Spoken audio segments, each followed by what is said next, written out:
Hi అండి. అరటికాయ పులుసు చాలా టేస్టీగా ఉంటుంది. ఇలా చేసి చూడండి ఒకసారి. పాన్ పెట్టుకుని దాంట్లో ఆయిల్ వేసుకుని దాంట్లో ఉల్లిపాయ, పచ్చిమిర్చి, కరివేపాకు వేసుకోండి. గోల్డెన్ కలర్ వచ్చే వరకు వేపండి.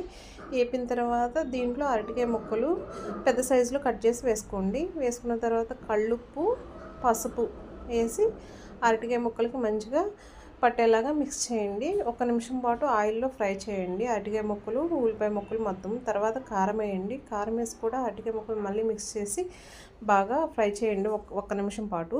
తర్వాత వెంటనే ఒక హాఫ్ గ్లాస్ వాటర్ వేయండి. హాఫ్ గ్లాస్ వాటర్ వేసి అరటికాయ ముక్కలను ఒక 2 మినిట్స్ ఉడకనివ్వండి. ఉడికిన తర్వాత చింతపండు మీ పులుపుకు తగ్గట్టు, మరీ పులుపు ఉంటే అస్సలు కర్రీ టేస్ట్ ఉండదండి. యావరేజ్గా పులుపు మీరు ఎంత తినగలరో అంత చింతపండు రసం వేసి, దీనికి మెయిన్ ఇంగ్రీడియంట్ ఏంటంటే బెల్లం వేసుకోవాలండి. అండ్ మరీ ఏవి వేసుకోకూడదు. బెల్లం చిన్న ముక్కలు 2 వేసుకుంటే మంచి టేస్ట్ వస్తుందన్నమాట ఈ అరటికాయ పులుసుకి.